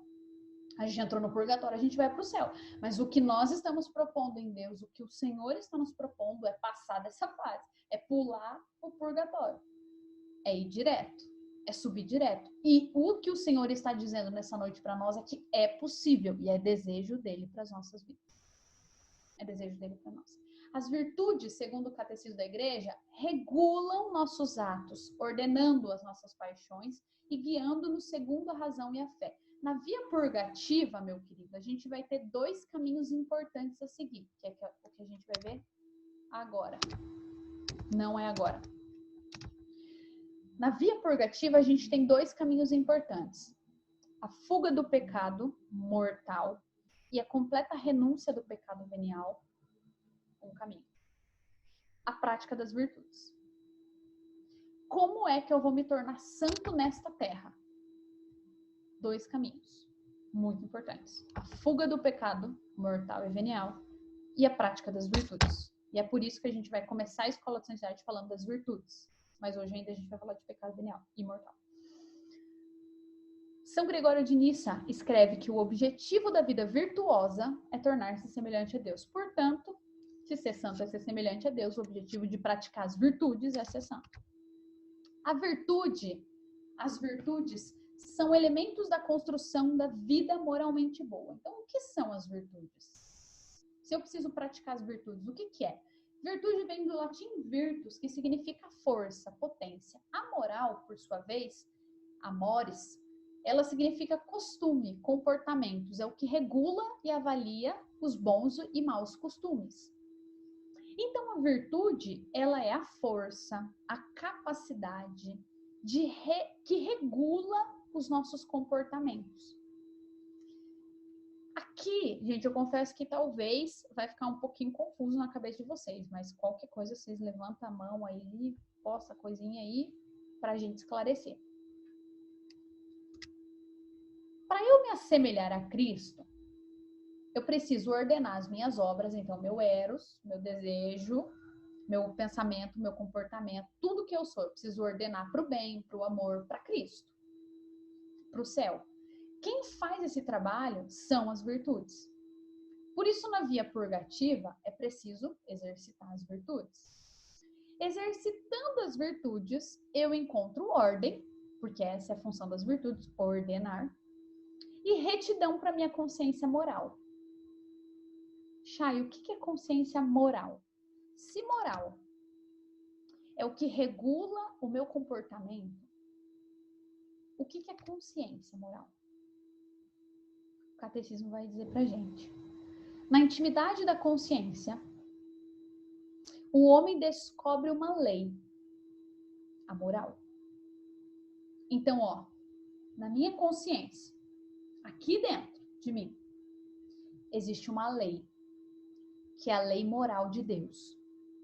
Você já ouviu assim, que os mandamentos de Deus, que a vontade, que o desejo de Deus está inscrito no nosso coração, está inscrito no coração do homem? Primeiro capítulo do Catecismo da Igreja Católica. O desejo por Deus está inscrito no coração do homem. Está aqui. Está na consciência. É a consciência moral. E a consciência, olha que riqueza. Só podia ser a nossa igreja.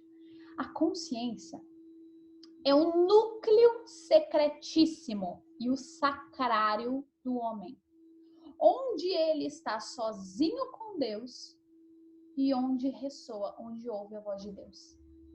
Então veja, aqui a gente começa a entender por que os santos nos passam e eram pessoas tão equilibradas, tão ordenadas. Por quê? Porque para ser santos, eles exercitaram as virtudes. As virtudes ordenam a nossa vida, ordenam o nosso pensamento, ordenam os nossos sentimentos, os nossos atos, as nossas ações. As virtudes ordenam a nossa alma. Aquela alma toda bagunçada pelo pecado original, pensa num quarto de adolescente, virado, assim, ó. Virado. Essa é a nossa alma. Com um monte de roupa na cama, com sapato espalhado, com meia no teto. Essa é a nossa alma. A virtude é a mãe que entra no quarto e que vai ordenando, dobrando as peças, guardando, tirando o que está embaixo da cama, passando pano. E aí, quanto mais ordenado eu estou, porque a prática da virtude depende, e essa ordenação depende dessa consciência moral, mais eu entro nesse núcleo secretíssimo. Como assim? É assim. Olha o nosso caminho de santidade. Primeiro, eu entendi que Deus me quer santo nesta terra. Aí eu vou começar minha via purgativa, que vai se dar de duas principais formas: na luta contra os pecados mortais e no exercício das virtudes. Quanto mais eu luto e quanto mais longe eu estou dos pecados mortais, e quanto mais virtudes eu vou agregando à minha vida, mais eu vou encontrando a consciência moral, que é o sacrário onde Deus fala comigo. Ou seja, quanto mais virtude eu tenho, quanto mais virtude eu exercito, e quanto mais longe eu estou do pecado mortal, mais em Deus eu estou. Não é algo exterior, é algo interior. Por isso, lá atrás, no slide ali do forjar o caráter, estava falando da interiorização das leis. Por isso que Jesus falou para o jovem rico, vai, vende todos os seus bens. Porque ele estava dizendo, você vai se desligar de tudo que está à sua volta. Você vai se desligar de todo este mundo e você vai começar a viver a interiorização. Lembra aquela passagem que Jesus diz assim, muitos chegarão ao céu, virão até mim e dirão, mas Senhor, eu preguei em teu nome, mas Senhor, eu expulsei demônios em teu nome. E eu vou dizer, não vos conheço. Lembra que Jesus disse isso? Por quê? Porque não é o que a gente faz, mas quem a gente é. E a santificação é justamente nos tornar. Vocês conseguem entender a filosofia disso? Não é o que eu faço, é quem eu sou. E a santidade é eu ser semelhante a Cristo. É eu me tornar de fato, no sentido literal da palavra, um cristão. Portanto, meus amigos, o Espírito implica não apenas o conhecimento de si, mas a posse do seu ser. É o que eu acabei de falar. Eu não apenas me conheço, eu não apenas sei o que eu faço ou deixo de fazer, mas eu passo a ser, muito entre aspas aqui, ok?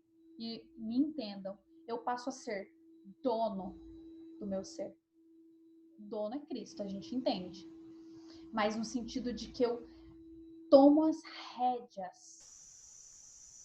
Entende como aqui eu começo, quando eu falo de tomo as rédeas, você consegue entender essa luta pelo pecado? A luta contra o pecado? Porque eu tomo as rédeas contra o meu instinto. Eu tomo as rédeas dos meus sentimentos. Eu tomo as rédeas das minhas atitudes. Eu tomo posse de quem eu sou. De que eu quero ser. Eu quero ser santo. Então eu tomo posse disso na minha vida. Nunca seremos imagem de Deus se não realizamos livremente o nosso destino. Nós nunca seremos imagem de Deus neste mundo se a gente não for santo. Porque Deus é santo. Não basta ser um bom católico. Não basta ser um bom missionário, uma boa missionária, um bom pregador, um bom músico. Não basta. É preciso ser santo. Porque só quando eu sou santo é que eu sou semelhante a Cristo. Antes da gente terminar, ou professora, você vai experimentar lá? Vou. Ser santo não é somente o chamado ao reino, é trabalhar pelo reino. Mateus 7:21. Vamos abrir, Joãozinho. Mateus 7:21.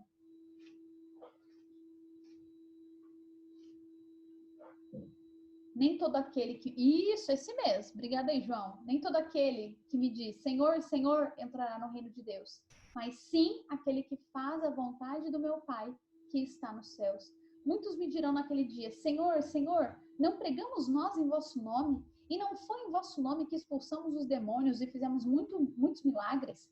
E, no entanto, eu lhes direi, nunca os conheci. Retirai-vos de mim, operários maus. Não é o servo maior que o Senhor. Lembremos-nos disso. O que a palavra de Deus nos diz? Obrigada, João. Aquele que vai entrar no reino dos céus é aquele que faz a vontade do meu Pai que está nos céus. E qual é a vontade de Deus para nós? A nossa santificação. Ok, entendi.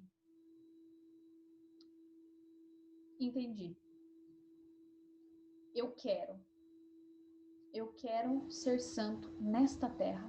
Chay, eu não quero perder mais tempo. Gente, se a gente olha a vida dos santos, Santa Teresinha, ô Dani, não sei se o Dani tá aí ainda, quando eu falo Santa Teresinha eu lembro do Dani. Santa Teresinha do Menino Jesus, Santa Teresa d'Ávila. Sim. O Dani pode falar, dar uma aula só de Teresinha. Quando a gente olha para a vida dos santos, a gente vê que eles tinham uma urgência de santidade. Eles não viam a hora de encontrar-se com Deus. Eles não viam a hora. Eles empregavam todas as forças possíveis para aquilo.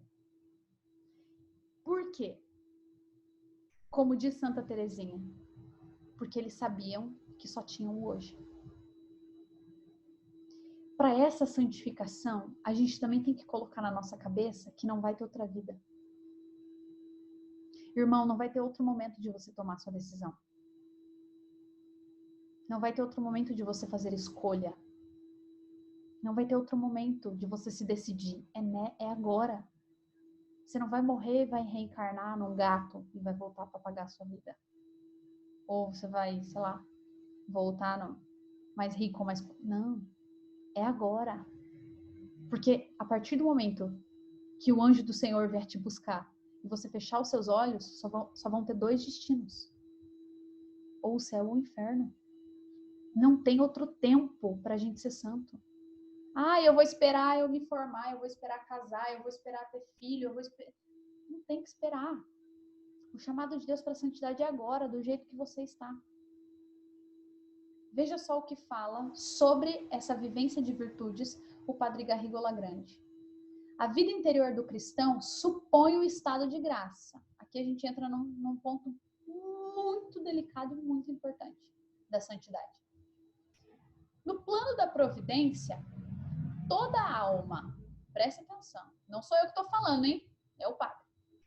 Toda alma ou está em estado de graça ou está em estado de pecado mortal. Não sou eu que estou falando, é o Padre ali, no livrinho dele ali. Livrinho não, livrão. Bom, comprem, muito bom.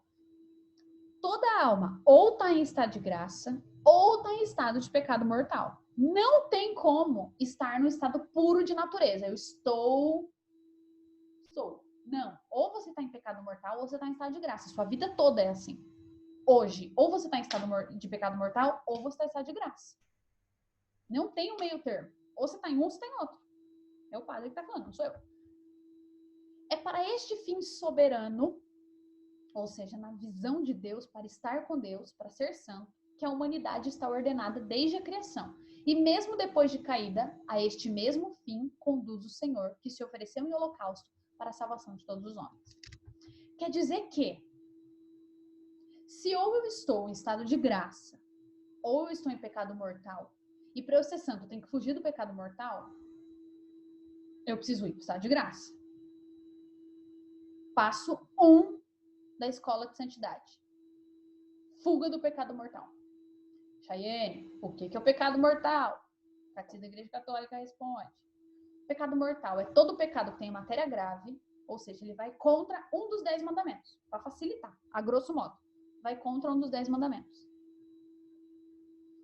Chayene, eu briguei com meu pai, com a minha mãe, quebrei o pau, xinguei eles. Desonrei meu pai e minha mãe. Tecnicamente é um pecado mortal. Mas a gravidade dele é que vai definir se é um pecado mortal ou se foi um pecado contra a moral, que é um pecado venial. Se ele foi cometido com a consciência de que era pecado, eu sabia que era pecado, e eu sabia que eu estava pecando, é um pecado mortal. Eu sei que honrar pai e mãe é um dos 10 mandamentos. Eu sei que se eu desonrar, eu vou estar pecando. E eu vou lá e peco. Pecado mortal. E pior, se eu faço porque eu quero. Outro exemplo, pecado contra a castidade. Pesado, mas necessário falar. Para Santa Catarina de Sena, num dos seus êxtases, teve uma visão. Num dos seus êxtases, Santa Catarina viu Jesus, teve uma visão de Jesus. E Jesus começou a falar para ela das dores que ele sentia relacionada aos pecados, as pessoas que comungavam em pecado mortal. E Jesus disse que a pior dor que ele sente é quando alguém comunga em pecado mortal e o pecado foi contra a castidade. E o Senhor complementa de novo, é a Santa Catarina, não foi para mim que Jesus disse, não, foi para Santa Catarina de Sena. Isso está no livro Diálogos de Santa Catarina de Sena. Pesado, mas eu preciso falar, é a verdade de Cristo. O Senhor disse a Santa Catarina de Sena que até os demônios rejeitam o pecado contra a castidade. Por quê? Porque a natureza do demônio é angélica.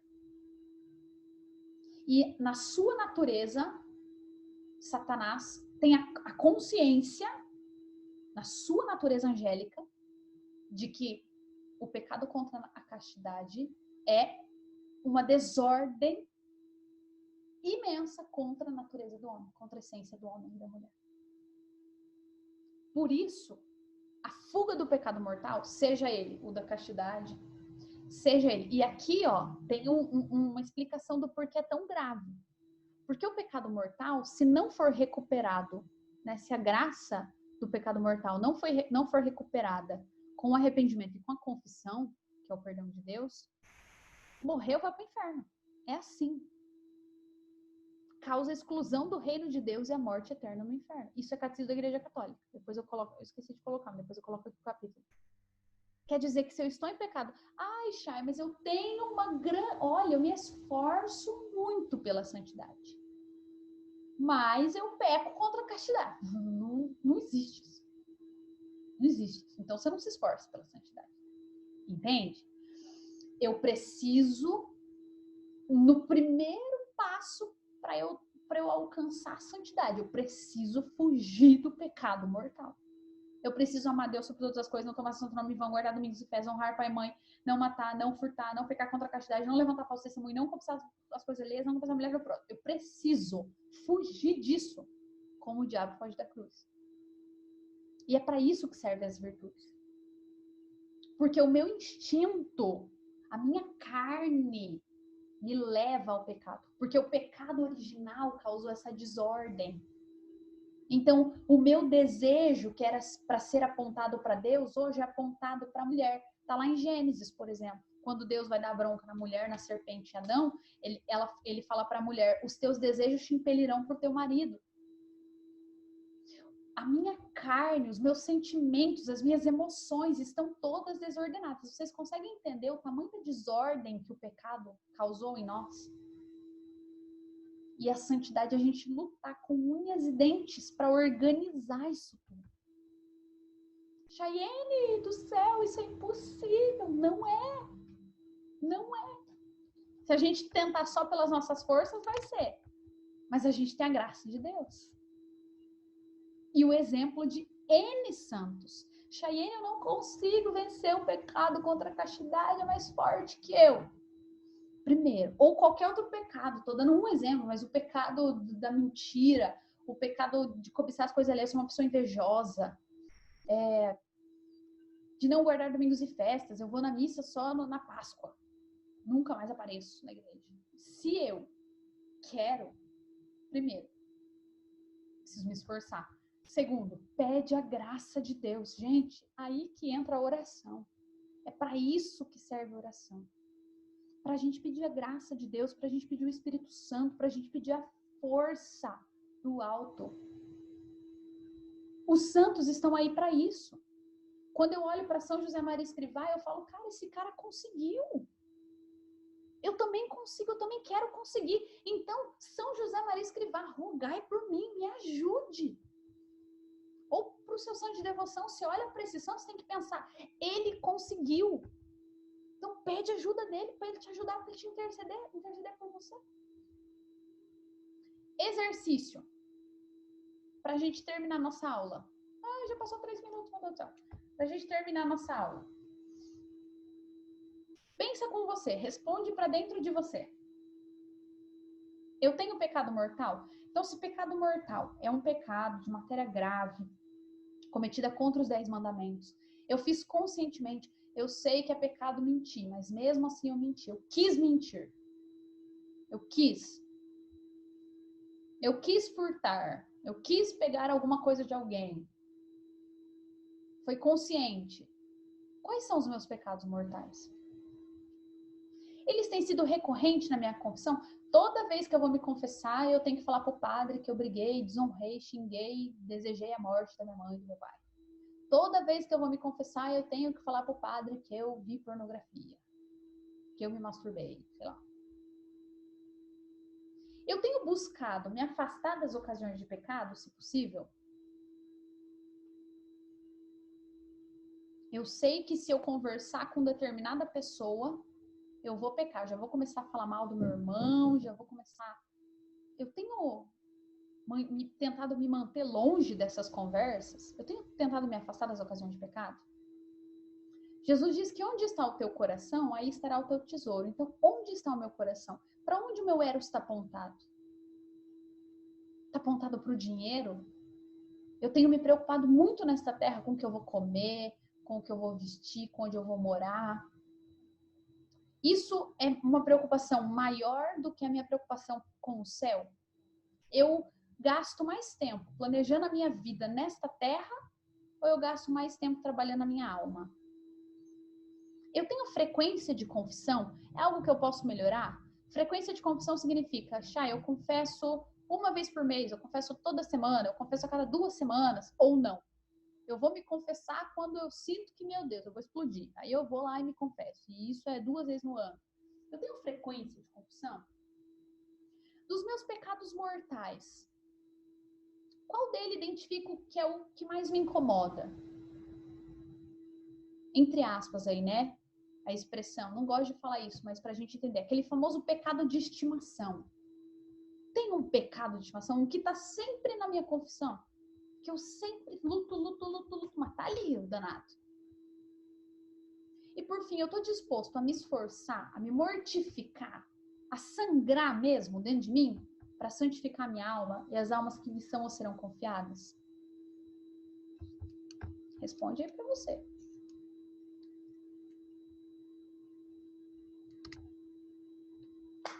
Santa Teresa d'Ávila diz assim: o que acontece quando se comete um pecado mortal? Não há trevas mais densas, nem coisa mais escura e negra. A tudo excede sua escuridão. Estando em pecado mortal, todas as boas obras que lhe trazem merecimento algum para o céu nem são agradáveis a Deus. Em suma, a intenção de quem está em pecado mortal não é de contentar o Senhor, e sim de dar prazer ao demônio. Sendo este as próprias trevas, a pobre alma torna-se tenebrosa, trevas como ele. Catarina de Sena. Como seria triste a morte, se então te encontrasses em pecado mortal? Por um triste prazer, perderíamos um grande bem, que é a presença de Deus, pela graça. E por fim, a vida eterna, que jamais acabará. Para quarta-feira que vem, eu vou disponibilizar esse PPT, tá? E vou mandar isso aqui no grupo também. Meditar na própria vida, desde que você se lembre. Então, desde a sua infância. Qual que é a primeira lembrança que você tem da sua infância? Eu lembro de mim quando eu tinha 2 anos. Beleza, desde esse momento que você se lembra. Anota os pecados mortais que você se lembra, que você já pecou. Desde a sua infância, a famosa confissão de vida. Então, vai lá na sua infância, vai lá na sua memória. Pega os 10 mandamentos e medita em cima dos 10 mandamentos. Amar a Deus sobre todas as coisas. Quando foi na minha vida que eu não amei a Deus sobre todas as coisas? Agora, Chayenne. Então vai. Quando foi que eu não amei a Deus? Você vai meditar e vai escrever num papel. Se aí na sua cidade, onde você está, você tem a possibilidade de se confessar, você vai se confessar. Você vai procurar confissão. Se não, não tem como, Chayenne. Não tem, tá tudo fechado, as igrejas tudo fechado. Não tem problema. Escreve, guarda. E na oportunidade que vai anotando, né, os próximos pecados aí que você vai pecar, e na próxima oportunidade de confissão, você vai falar isso ao padre. Você vai contar os seus pecados mortais, você vai se confessar. Chay, mas eu pequei contra a castidade, por exemplo, ou eu pequei, sei lá, eu cobicei a esposa do meu amigo. Eu desejei a esposa do meu amigo. Eu não me arrependo. Não tem arrependimento. Então você vai pedir a Deus a graça do arrependimento. Porque quem convence é o Espírito Santo. Eu não estou arrependido do meu pecado. Então você vai primeiro pedir a Deus a graça do arrependimento verdadeiro. Porque também, se confessar sem arrependimento, não rola, né? Não tem perdão de Deus ali, porque você não se arrependeu. É preciso arrependimento. Então, eu tenho, anota lá, todos os pecados mortais. De algum desses eu não me arrependo, então eu vou rezar, nós vamos rezar. Você vai rezar na sua casa, do seu jeitão, pedindo a Deus a graça do arrependimento. Aí, você vai pensar com você, quero e posso estabelecer com Deus uma frequência de confissão? Eu não me lembro agora. Se alguém souber, manda aí. Eu lembro que tinha um santo, a história é, tinha um santo que ia, se eu não me engano, todo dia no confessionário. E aí o padre falava para ele, não precisa, você veio ontem. Não precisa, você veio ontem. Era sempre a mesma história. Não precisa, você veio ontem. Até que um dia ele se cansou, se injuriou do padre, e ele falou, eu preciso. Porque antes de eu acordar hoje, eu já pequei. E antes de eu ir dormir, eu vou pecar muito mais para amanhã. Então eu preciso. Eu quero, posso. Tem como eu estabelecer uma frequência de confissão? Chayene, eu vou me confessar toda semana. Esse vai ser o meu primeiro passo. Confissão toda semana. Chayene, eu vou me confessar todo mês. Chayene, eu vou me confessar, sei lá, cada 15 dias. Eu posso estabelecer? A gente está no tempo de pandemia, tá difícil para todo mundo. Sim, tá difícil. Mas eu posso estabelecer essa frequência, ao menos quando voltar as coisas ao normal? João, acho que é Santa Fonte de Ligório. Pois é, eu fico em dúvida de Santa Fonte de Ligório e de João Maria Vianney. Perdão. Para a próxima semana. Lembra das bem-aventuranças? Chayene, eu li e você não falou nada. Pois é. Para a semana que vem. Essa semana você leu, você meditou. E agora, com base em tudo isso que a gente aprendeu hoje, que a gente falou hoje, você vai ler de novo. À luz dessa visão de santidade, dessa busca de santidade. E vai perceber, e vai anotar. Para você, não é para mim, não vai cair na prova. Vai anotar. Eu me encaixo em alguma dessas bem-aventuranças? Então, alguma dessas virtudes, a pureza de coração, a pobreza de espírito, eu me encaixo? Qual que é a que eu mais admiro? A que eu mais admiro tem relação com o pecado mortal que eu pratico? Então, por exemplo, eu descobri que, sei lá, meu grande pecado é a mentira. Então, eu sou uma pessoa que eu minto, que eu conto histórias, que eu conto lorota, enfim, eu não consigo, tem situações que eu não consigo falar a verdade, que eu tenho uma dificuldade com a verdade. Então, eu admiro muito, sei lá, os justos, porque eles verão a Deus. Tem alguma ligação? Os meus pecados, tem alguma ligação com a bem-aventurança que eu admiro? E o estudo do Catecismo da Igreja Católica, essas páginas, 1846 a 1876, são continuação das páginas das virtudes. Então, a gente estudou para essa semana as virtudes, que nem deu tempo de falar nessa aula, e a gente vai estudar para a próxima semana a continuação, que são justamente os pecados veniais e os pecados mortais. Por que a gente vai estudar isso? O pecado mortal, essa renúncia do pecado, o estudo do pecado, eu não vou me aprofundar tanto agora. A gente vai, a partir da semana que vem, começar a falar das virtudes. A gente vai falar de cada uma das virtudes, das diferenças delas e de cada uma delas de modo particular. Mas, como a renúncia do pecado, a fuga, o ranço do pecado, é uma das vias, né? É um dos caminhos ali que nos levam à santificação, então é bom que você estude o que são esses pecados. O que é o pecado venial, o que é o pecado mortal. E aí, a partir de hoje, o grupo já está aberto para troca de ideia. Então, se você tiver algum questionamento, de repente, achei um vídeo do Padre Paulo, achei um vídeo de não sei quem que fala sobre pecado, que fala sobre isso, que me ajudou muito, achei um livro, achei não sei o quê, você vai botar lá no grupo. A gente vai começar agora a partilhar as nossas coisas, né? Partilhar os nossos estudos. Achei um testemunho, achei a história de um santo, achei não sei o quê. A gente vai começar a partilhar. Beleza? Rezemos juntos, então, esta oração final para a gente encerrar a Escola de Santidade. Peço perdão aí pelos minutinhos que eu atrasei. Prometo que eu não vou atrasar na próxima, prometo. Rezemos juntos, então. Bendito sejais, Senhor Deus, pela sabedoria que infundiste em nosso coração para ouvir vossa palavra e compreender vosso plano perfeito. Dai-nos a graça da perseverança na doutrina de nossa Santa Mãe Igreja e da semelhança com vossa vida, manifestada em seu Filho Jesus Cristo, nosso Senhor. Fazei que, por intercessão da bem-aventurada Virgem Maria, alcancemos a graça da santidade, a plena comunhão convosco e com os irmãos. E na hora de nossa morte, dai-nos a possibilidade de desfrutarmos do convívio dos eleitos. Queremos ser santos como tu és santo. Todos os santos e santas do céu, rogai por nós. Louvado seja nosso Senhor Jesus Cristo, para sempre seja louvado. Salve Maria Puríssima. Alguma coisa, aproveita que esse é o